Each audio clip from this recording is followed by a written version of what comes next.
पंतप्रधान नरेंद्र मोदींकडून देशभरातील जनतेला दिवाळीच्या शुभेच्छा। ही दिवाळी प्रत्येकाच्या आयुष्यात सुख समृद्धी आणो अशा शुभेच्छा।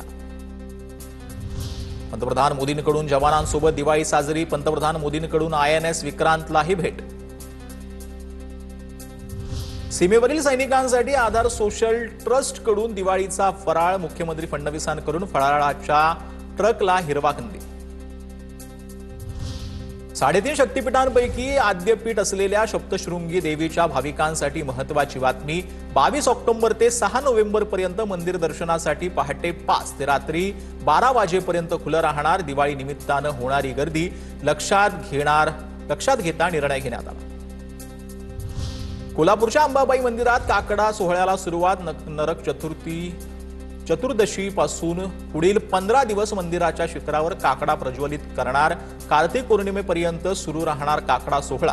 वर्षातून एकदा होणारा सोहळा पाहण्यासाठी भाविकांची गर्दी।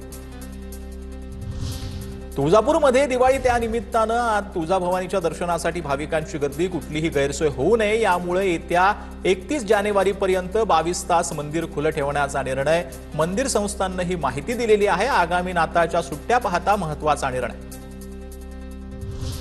दिवाळीच्या सुट्ट्यांनिमित्त अलिबाग, वर्सोली आणि किहिम बीचवर पर्यटकांची गर्दी। हॉटेल्स, रिसॉर्ट आणि होमस्टे हाऊसफुल। दिवाळीत भेसळीवर FDAची नजर। राज्यातून 2 कोटींचे खाद्यपदार्थ जप्त। खवा गाईचं तूप, खाद्यतेल, दूध, पनीर, बटर, वनस्पती तूप, भगरीमध्ये आढळली भेसळ। सांगली शहरात दिवाळीच्या पहिल्याच दिवशी पाणी पुरवठा बंद। काँग्रेस आणि भाजपचे नगरसेवक आक्रमक। पाणी पुरवठा कार्यालयाच्या दारातच हंडे आणि घागर घेऊन धरणं आंदोलन।